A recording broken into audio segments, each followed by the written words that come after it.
이상민 행정안전부 장관 해임 건의안이 국회 문턱을 넘었습니다. 여당의 반발이 거센 상황인데요.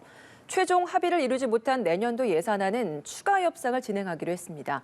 두 분과 함께 정치권 소식 짚어보겠습니다. 최수영 시사평론가, 최민희 민주당 국민소통위원장 자리하셨습니다.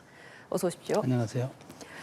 네, 야당이 추진했던 이상민 장관 해임 건의안 오늘 결국 국회를 통과하게 됐습니다. 국민의힘은 반발하면서 퇴장을 해서 총 183명의 국회의원이 투표를 해서 182표를 얻어서 가결됐습니다. 윤석열 정부 출범 이후에 8개월이 좀 지났는데 벌써 두 번째 해임 건의안이 이렇게 국회를 통과한 상황입니다. 네. 이번 사태 어떻게 보고 계십니까? 그러니까 이게 헌정일에 사실 장관 해임 건의안이 처리된 게 6건인데 예. 윤석열 정부 들어서 6개월 만에 2건의 장관 해임안이 통과됐잖아요.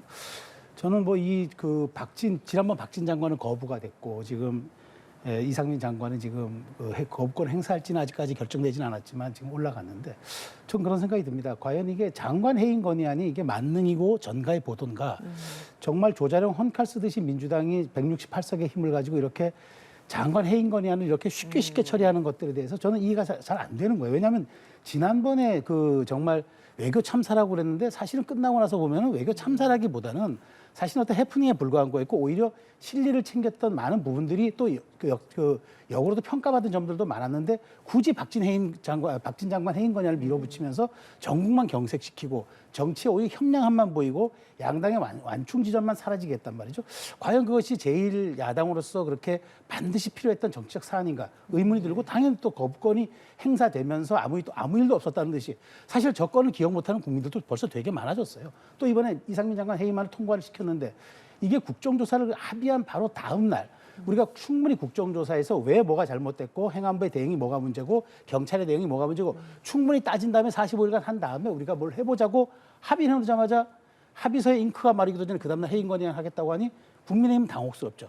아무리 그 정치가 이렇게 정말 평행선 달린다 하더라도 정치의 기본은 신뢰 아니겠습니까? 특히나 이렇게 거대 여야 두 당이 합의했던 거라면 서로 합의 정신이 최소한 그래도 당분간은 존중되고 뭐 다른 문제 때문에 이게 불거져야 되는데 굳이 그렇게 그게 돌출적으로 나왔던 걸 저는 이해를 못 하겠어요. 그래서 결국은 급한 예산안에 대한 다급성 있는 국민의힘 조영 대표가 합의를 해준 거 아닙니까? 예. 자, 그러면 예산안 처리하고 우리 국조합시다 해서 그렇게 사인해 준 건데 이렇게 들고 나오면 저는 의회주의자인 주호영 원내대표를 궁지로 몰아는 행위다. 그러니까 저는 오늘 어차피 이거 거부될 텐데 왜 이렇게까지 무리수를 뒀는지 이해가 사실 안 됩니다. 예, 자 조자룡 헝칼 쓰듯 해임 건의안 남용한 것이다. 지난 박진 장관 해임 건의안 발의한 것과 크게 다를 바 없다. 이런 이야기를 하고 계십니다. 그 본질적으로 다른 것 같아요. 그리고 지금 말씀 중에 주호영 대표가 그런 말을 했더라고요. 국정조사 이후에 책임을 묻기로 했는데 이게 국정조사가 시작되기도 전에 뭐 이상민 해임 건의안을 했다고. 그래서 제가 그걸 취재를 했습니다. 네. 민주당 쪽에. 그 박홍근 원내대표하고 직접 소통을 했는데요. 국정조사와 이상민 해임 건의안은 그렇게 얘기한 적도 없다. 아, 박홍근 원내대표에게 직접 물어보시고 들은 답이라는 말씀이신 제가 거죠? 왜냐하면 이게 그 반응을 쭉 보는데 주호영 대표가 똑같은 말씀을 하시기에 민주당이 처음부터 이상민 해임하라고 하고 파면시켜야 된다고 주장했는데 국정조사 이후에 책임을 묻기로 했을까? 그게 궁금해서 취재를 해봤더니 민주당은 그런 적이 없다는 겁니다. 그리고 애초부터 이상민 장관에 대한 사법적인 책임은 경찰 조사가 진행되고 있는 거고 네. 그리고 정치 도의적 책임을 지고 빨리 물러나야 한다. 이런 입장을 한 번도 바꾼 적이 없다. 그래서 제가 그게 합의 파기라는 부분은 민주당에선 전혀 그게 아니다. 예, 그런 말씀 드리고요. 예. 그다음에 지금 저는 국민의힘 의원들이 해임 건의안 이제 그 표결 붙이니까 퇴장하셨잖아요. 네. 저는 그중에 상당수는 알턴니가 빠지는 느낌이었을 것 같습니다. 그게 무슨 말씀이실까요? 이상민 장관 파면하라는 요구가 이미 내부에서 나왔고 네. 자진 사퇴하라는 얘기도 나왔고 네. 그리고 그 취재를 해보면요. 다수가 이상민 장관은 퇴진해야 한다고 생각하는 분들이 많으세요. 국민의힘 내에서. 네, 국민의힘 내에서. 그리고 그 국민들은 아직까지도 그 자리에 있었냐 이런 것이고요. 그래서 저는 사실 외교부 장관 해임 건의안을 냈을 때 저거는 조금 무리일 수 있겠다고 생각을 했어요. 그래서 동의를 합니다. 그 예. 부분은. 근데 이상민 장관의 경우는 그냥 상식적으로 우리 국민 150여 명이 그리고 외국인 포함하여 158명이 수도 한복판에서 참사로 희생됐는데 아무도 정치적 책임, 정무적 책임을 지지 않는 현실이 오히려 더 비상식적이다. 그래서 저는 그냥 이번 건은 대통령께서 지는 척 하시고 해임 건의안을 받아들이시면 지지율도 5% 이상 오를 거라고 봅니다. 그리고 예. 민주당은 그러면 왜 해임 건의안을 이제 이렇게 처리를 했냐고 물어보니 역시 유족들입니다. 유족들께서는 제가 이렇게 쭉 보니까 두 가지 생각을 하시는 것 같아요. 하나는 경찰 수사가 경찰의 최종 이제 지휘권자가 행안부 장관인데 이상민 장관이 행안부 장관으로 있는데 경찰 수사인들 제대로 되겠느냐라는 생각. 그다음에 두 번째는 이상민 장관이 상처를 너무 많이 입힌 거예요, 유족들께. 네. 그러니까 처음부터 말실수가 많으셨잖아요. 뭐 폼나게 그만두는 게 더 낫지 않냐, 뭐 이런 말까지 예, 하고 그리고 이게 뭐 인력 배출이 해결될 수 있는 문제가 아니었다는 둥. 그리고 심지어 화물연대 파업을 이태원 참사의 비유까지 하시지 않았습니까?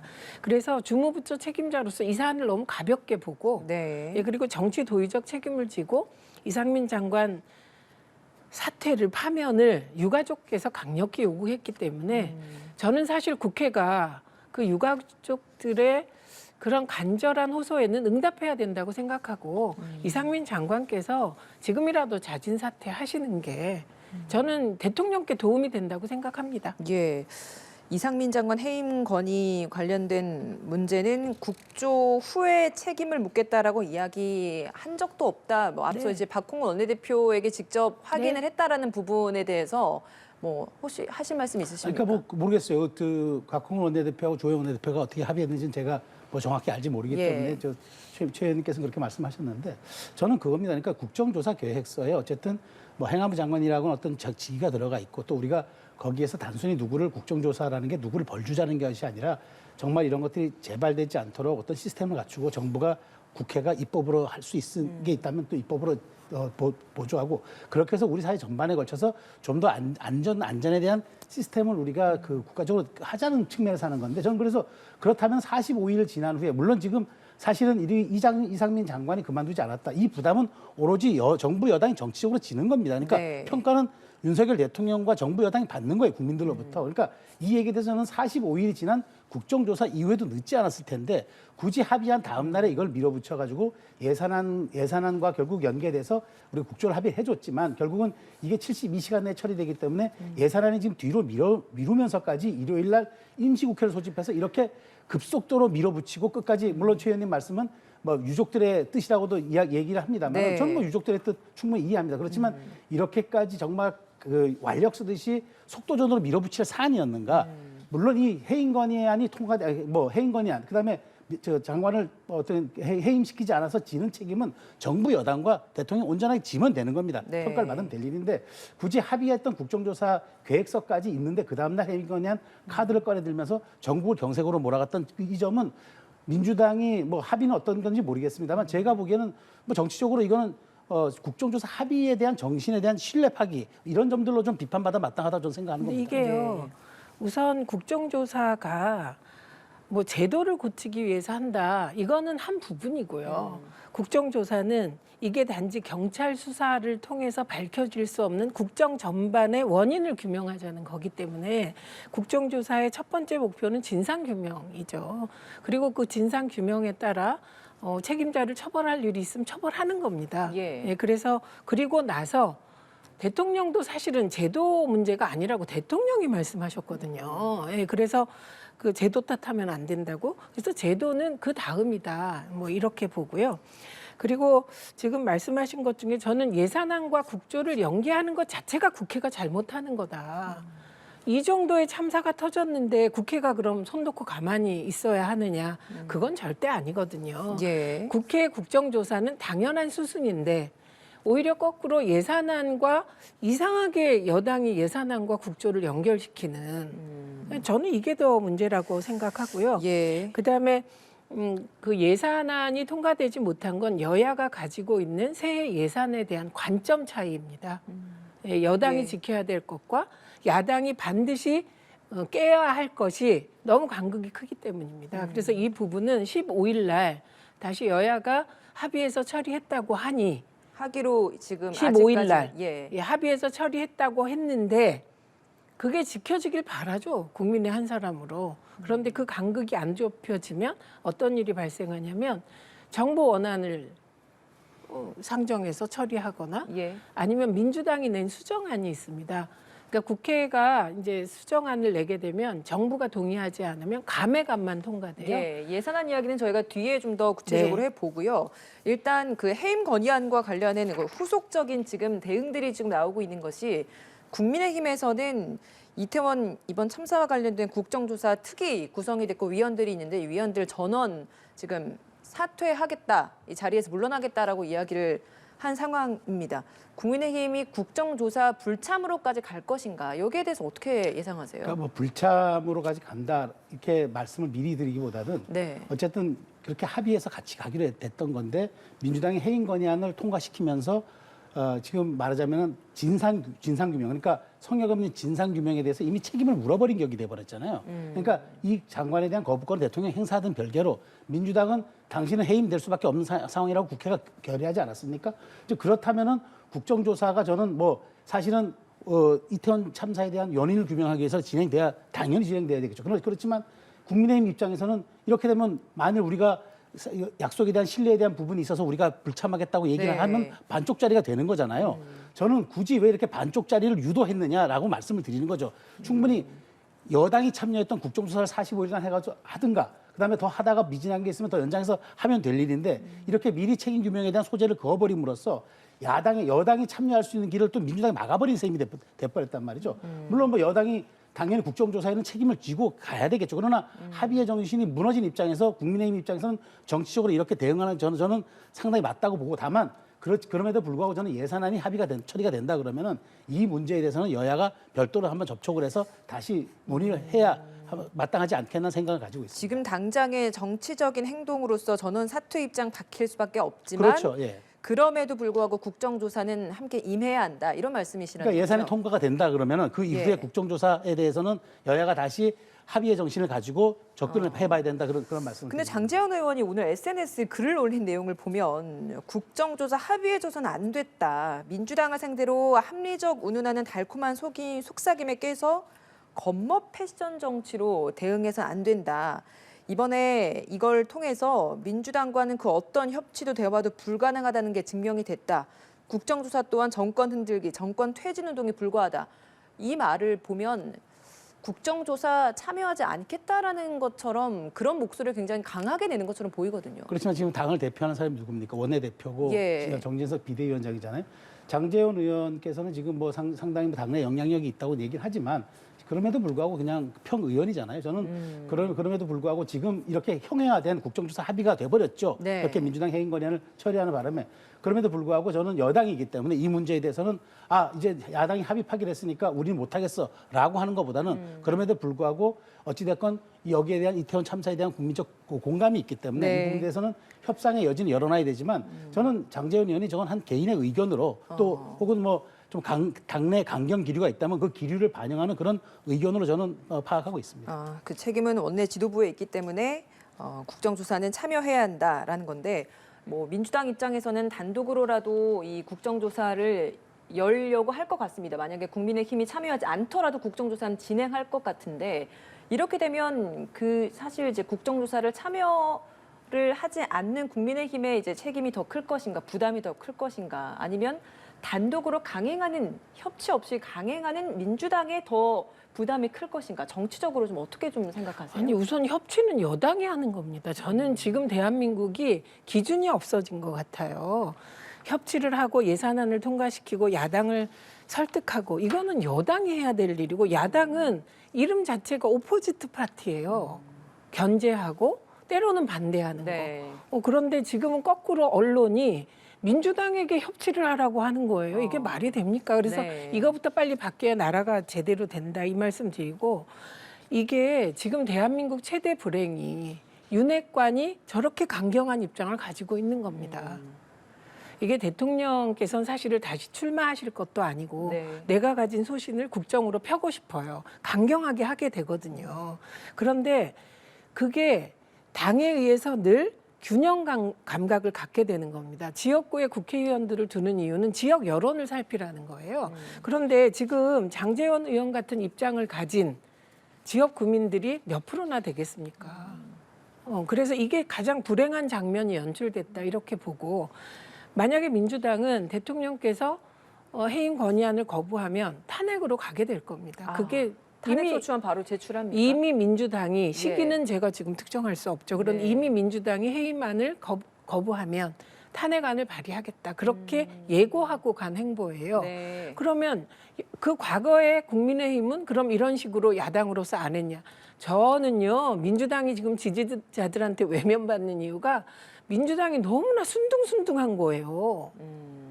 무슨 뭐 하나 지금 해임 건의안 것만 해도 참사가 터진 지 40일이 지나고 해임 건의안 겨우 하나 통과시킨 거거든요. 네. 그래서 오히려 민주당이 지금은 굉장히 위험한 상태다. 그래서 특히 이태원 참사 같은 이런 있어서는 안 될 일이 터졌을 때 국회가 할 일과 대통령실은 분리돼야 되는 것이거든요. 그런데 이렇게 장제원 의원처럼 그 대통령이 이토록 신뢰하신다는 부부 동반 만찬까지 관저에서 초청받아서 한 윤핵관이 저렇게 파괴적인 네. 의식을 가지고 있으면 정말 국회의 앞날이 험난하다.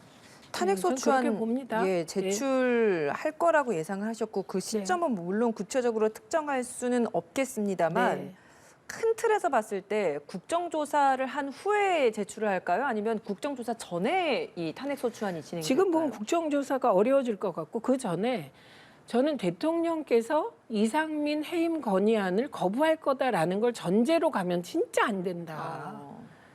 왜냐하면 대통령께서 그 해임을 거부해 왔던 건 유족들이 움직이기 전이었습니다. 네. 저는 민주당이 유족들의 입장을 안 들어주면 유족들 정말 갈 곳이 없을 것 같거든요. 그래서 이 상황에서 유족들의 입장까지 고려해서 저는 대통령께서 해임 건의안에 대한 입장 표명 전에 유족들도 좀 만나셨으면 좋겠거든요. 만나서 위로도 하고 그리고 우리 뜻은 진짜 이거였다 설득도 하고 그러고서 해임 건의안을 받을지 말지 결정하셔도 늦지 않다. 그래서 그런 부분 정치죠. 우리가 왜 정치를 합니까? 국민들 등 따시고 배부르게 아픈 곳을 어루만지기 위해서 하잖아요. 그거를 가장 솔선수범해야 할 분이 대통령이시거든요. 예. 그래서 그런 절차를 좀 거치시면 어떨까 건의드립니다. 예, 해임 건의안 아직까지 뭐 거부할 것이다라는 걸 너무 전제해 두면 안 된다. 좀 희망을 좀 열어두셨습니다. 네. 어떻게 예상하세요? 저는 차라리 민주당이 해임 건의안을 건너뛰고 탄핵소추안을 발의하는 게 오히려 저는 용기 있는 행동이고 책임 있는 정당의 행동이라고 봅니다. 그러니까 저렇게 부적절하게 직무를 수행할 수밖에 없는 상황이라 그러면은 당연히 직무를 민주당 입장에서는 정지를 시킬 수 있잖아요. 정지시켜야죠. 그리고 정지가 되면은 그다음엔 정지가 된 상태에서 헌법재판소가 판단하지 않겠습니까? 뭐 그게 기각이든 뭐든 건 다시 돌아오면 되는데 저는 뭐 최 의원님 저렇게 말씀하시지만 해임 건의안은 이미 대통령실에서 어렵다고 이미 이렇게 어느 정도 가이드라인이 돼 있는 상황이고 제가 보기에도 실기가 이 타이밍상 지금 해임 건의안을 굳이 받을 또 타이밍이 아닙니다. 근데 저럴 때 해임 건의안 카드를 꺼내 들었다는 거는 탄핵 소추안이 좀 부담스러웠다는 얘기 같아요. 그렇지만 그럼에도 불구하고 정말 헌법과 법률에 위반되고 이상민 장관의 그 장관 직무가 정말 이 탄핵에 준하는 그런 해임 건의안뿐만 아니라 탄핵에 준하는 정도라고 판단됐다 그러면 전 탄핵 소추안을 가는 것도 맞았다. 그렇게 해서 한번 국민의 심판과 탄핵 헌법재판소의 판단을 받아보는 것도 좋다. 그럼에도 불구하고 해임 건의안은 사실 윤석열 대통령에게 정부적 책임을 지우자 그런 의도가 담긴 다분히 정치적 카드로 보기 때문에 어찌됐건 지금 예산안이 지금 15일로 예정돼 있습니다만은 저는 뭐 이 해임 건의안 자체가 예산안 정국까지 아주 급냉시킬 것 같지는 않아요. 왜냐하면 예산안은 별도이기 때문에 그럼에도 불구하고 굳이 여기에서 이렇게 민주당이 이 해임 건의안 카드를 꺼내든 거는 다분히 정말 야당으로서의 정체성 한번 보여주자라는 어떤 정부적 판단에는 그런 전략이 없었다라고 저는 생각합니다. 아니 근데 야당이 정부적 판단에서 행동하는 게 뭐가 문제입니까? 전 전략적이지 못했다고 생각하는 거죠. 그게 국민들이 보시기에 예를 들면 이상민 장관 해임 건의안에 해임에 대한 국민의 여론이 10%밖에 안 돼요. 예를 들면 그럴 때 해임 건의안을 발의하고 통과시키는 야당이 있겠습니까? 지금은 유족뿐만 아니라 더 많은 국민들이 이상민 장관 해임돼야 된다고 생각하세요. 그런데 대통령과 여당이 이상민 장관을 무엇 때문인지 저는 정말 이상민 장관이 누구시길래 이렇게까지 여당이 정치적 부담을 지면서 옹호하나 이해할 수가 없거든요. 그러면 그럴 때 국민의 뜻은 누가 받아들입니까? 그래서 민주당한테 그렇게 하라고 표를 준 거예요. 그리고 그 국민의 뜻을 충실하게 반영해서 저는 해임 건의안을 처리했다고 생각하고 네. 이후에 그런데 저는 그러니까 탄핵안을 바로 발의해라. 대통령은 안 받을 것이다. 이렇게 하면 안 된다는 거예요. 그 사이에도 촘촘하게 정치하고 만날 수 있는 공간들이 있다. 그 말씀을 드리는 거죠. 알겠습니다. 자, 예산안 연결지어서 바라보면 안 된다라고 두 분 다 말씀은 하시지만 사실 굉장히 지금 부딪히고 있는 면들이 많습니다. 물론 해임 건의안과 별도로 바라본다고 해도 지금 충돌되는 지점들이 예산안 내에서 그리고 부수법안 내에서도 많이 있는 상황인데 15일에 이제 본회의 열겠다. 김진표 국회의장이 이렇게 엄포는 놨습니다만 그 안에 합의 도출 가능하겠는가? 지금 같은 분위기에 가능하겠습니까? 저는 그래도 가능성이 예술이, 정치는 가능성이 예술이니까 어떻게든 해야죠. 왜냐하면 민주당 입장에서도 이건 남는 장사가 아니에요. 왜냐하면 정부 이렇게 되면은 그냥 최 의원님 말씀하신 저 두 가지 안이 있어요. 정부안 그대로 올라가든가 아니면은 민주당이 감액한 그 수정안이 올라가는 거예요. 단독 수정안. 근데 그 증액은 안 되니까 감액만 해야 되는데 그럼 민주당이 자기들이 반영하고 싶은 예산 하나도 반영이 안 되는 거예요. 그냥 칼질만 하는 거죠. 자, 그러면 뭐 갖고 있는 뭐 득실을 따지면 민주당이 얻을 것도 없어요. 더더군다나 저는 이런 생각이 듭니다. 그러니까 지금 뭐가 문제냐고 보면 자꾸 이제 취재를 해보면은 뭐 그 세법 개정안이 문제라는 거예요. 소득세법, 특히나 이제 법인세인데 예. 저는 세제에 대해서는 새 정부의 의지를 들어주는 게 맞아요. 왜냐하면 지난번에도 그 문재인 정부 때 부동산 3법 통과시키면서 여러 가지 이제 그 논란이 있었지만 결국은 그 평가는 국민들이 하는 겁니다. 그 민생 경제를 통해서 나타난 결과로 국민들이 평가를 해서 정치적으로 심판하거나 표로서 얘기하는 건데 저는 이것이 뭐 부자법이니 뭐니 해서 얘기를 하는데 저는 최소한 세법은 그 정부의 정체성, 그다음에 브랜드와 관련이 있는 거예요. 그래서 저는 이 부분에 대해서는 민주당이 큰 틀에서 동의를 해주는 게 맞다고 생각이 네. 되고요. 다만 감액을 한다 그러면은 지금 보니까 감액도 어느 정도 다 협상의 접근을 이뤘다고 해요. 그러니까 큰 문제는 없는 것 같은데 그렇다면 저는 뭐 윤석열 표 예산, 이재명 표 예산 이 말도 저는 사실 맞지가 않아요. 이게 국민을 위한 예산이지 이게 누구의 브랜드 표를 거기에다 예산에 갖다 넣는 건 아니지 않습니까? 그렇기 때문에 저는 15일 날 뭐 이것이 조금 약간 뭐 좀 경색은 되겠지만 그럼에도 불구하고 저는 그러니까 야당이 최소한 여당이 내년에는 윤석열 공약과 정책에 들어간 예산안이 짜여진 가계부로 운영할 수 있게끔 기회는 한번 주는 게 맞다. 거기에 야당이 감액할 건 감액하고 조금 당신들이 넣을 건 넣어야지 이렇게까지 전체적으로 여기에 대해서 우리가 세법 개정까지 우리가 막아서겠다고 하는 것은 조금 그런 새 정부가 일할 기회를 박탈하는 그런 쪽으로 저는 해석하기 때문에 이 부분에 대해서는 좀 여야가 협치를 해야 되겠지만 그 기본적으로 야당이 여기에 대해서는 한 1년 정도 기회를 여당에게 주는 게 좀 맞다고 봅니다. 예, 반론 시간 드리겠습니다. 예, 일단 지금 문제가 되는 게 네 가지 정도입니다. 첫째는 법인세, 지금 네. 말씀하신 25%에서 22%로 낮추자는 안에 대해서 민주당이 반대하는 거. 두 번째는 종부세예요. 그런데 종부세에 관해서는 1가구 2주택까지 민주당이 받았어요. 근데 지금 문제가 되는 건 3주택 이상에 대해서 어떻게 할까입니다. 그래서 이건 협상의 여지가 있다는 얘기죠. 세 번째는 금특세 있습니다.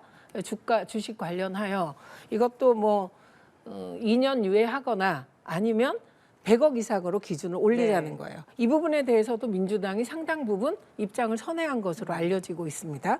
그다음에 네 번째가 경찰국 신설 부분입니다. 여기 이제 경찰국에 대해서는 시행령으로 경찰국을 신설하는 게 불법이다. 그렇기 때문에 불법적인 예산을 하지 않겠다. 크게 이 네 가지거든요. 예, 그런데 저는 일본에 대해서는 그러니까 법인세. 이게 법인세를 예. 25%에서 22%로 인하하자는 이 안은 이미 영국에서 트러스 총리가 대대적인 감세안 내놨다가 실격했거든요. 세계 트렌드는 진짜 이게 아닙니다. 그런데 왜 윤석열 정부는 이 법인세 인하를 이렇게 고집하는지 이게 글로벌 스탠다드에 안 맞는 것이거든요. 그러면 이게 문제가 생길 게 뻔한데 이걸 어떻게 동의를 하겠습니까? 그래서 네. 지금 저는 오히려 지금 이재명 대표가 내건 게 뭐냐면 그러면 그냥 감액한 것만 해서 통과시키자. 그래서 그 감액이 이제 법인세도 들어가고 뭐 여러 가지가 들어가고요. 거기 서민 증세를 막겠다는 거예요. 네. 예, 서민들이 결과적으로 증세하게 되는 부분을 감액해서 그것을 통과시키겠다 이렇게 얘기하고 있는 그러니까 거예요. 민주당이 수정한 그 안이라도 단독으로 좀 통과시키겠다. 그런데 방향. 지금 말씀하셨듯이 정부안이 올라갑니다. 그건 민주당이 수정안을 통과시키겠다는 의지가 있으면 정부안은 부결시키겠죠. 예, 그러면 여당은 민주당이 우리 안을 부결시켰다. 총선에서 심판해달라. 이렇게 얘기하죠. 오늘도 이상민 장관 예. 해임 건의안 통과되자 조호영 대표가 총선에서 심판해달라. 이렇게 예, 그 전략으로 가게 되는 것이죠. 그래서 이 부분은 지금 남아있는 건 법인세하고 경찰국 예산 정도가 아닐까. 제가 추측건대는. 그럼 이것을 놓고 지금 계속 줄다리기를 하고 있지 않을까 합니다. 그래서 제가 그렇게 말씀드린 예. 경찰국은 전 협상의 여지가 있다고 보는데 저는 법인세는 또 중재안도 냈어요. 김진표 의장이 2년 유예하는 것도 냈는데 네. 저는 그렇게 보는 겁니다. 소득주도 성장 문재인 정부가 추진했을 때 그 정부의 정치 브랜드잖아요. 그다음에 경제 정책이잖아요. 네. 그럼 저는 시행해 보고 기회를 주는 게 맞다. 지금 최 의원님은 이건 글로벌 트렌드에 맞지 않고 당연히 이건 안 될 것이다라는 걸 전제해서 말씀하시는데 경제 운용에 있어 가지고는 여러 가지 그게 사실은 우리가 추측은 할 수 있으나 그것이 미리 결론 나는 적은 없죠. 저 개인적으로 그래, 제 예, 예. 의견을 말하라면 저는 김진표 의장 안도 저는 받을 수 있을 거라고 생각합니다. 그리고 예를 들면 이 정부가 그게 글로벌 스탠다드와는 다르더라도 우리 이렇게 한번 해볼래. 그럼 그 해줘야 된다는 것도 일부 동의하거든요. 예. 그런데 예를 들면 지금 현재 민주당 지도부가 법인세에 대해서 소신을 갖고 있을 때 그게 틀린 거냐 아니라는 것이에요. 그러니까 소신은 맞을 수도 있는데. 네. 그래서 이 네. 부분은 예를 들면 예산은 솔직히 선악의 문제가 아니잖아요. 그렇죠. 선택의 예, 예. 문제고 네. 합의의 네. 문제이기 때문에 저는 15일까지 여야 지도부가 아예 더 이상 좀 이렇게 국민들 보시기에 이게 새미치잖아요. 이렇게 막 파행하지 말고 예산안이라도 좀 합의했으면 좋겠다 이런 바람이 있습니다. 알겠습니다. 자, 예산안 15일에 본회의 예정돼 있습니다. 그 안에 합의점 도출해서 합의에 냈다라는 소식 들려오기를 좀 바라보겠습니다. 자, 마지막으로 이 주제 짧게 다뤄보겠습니다. 정진상 전 실장 결국에 구속 기소됐습니다. 이제는 그래서 결국에는 이재명 대표에 대한 수사도 본격화되지 않겠냐라는 전망은 언론에서 많이 하고 있습니다만 이재명 대표가 오늘 이 구속 기소된 후에 입장 내놨잖아요. 네.